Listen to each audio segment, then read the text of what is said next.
அவன் சொல் கேட்கும்.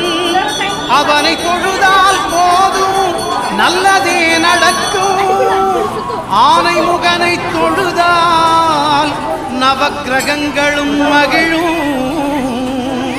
நல்லதே நடக்கும், நல்லதே நடக்கும்.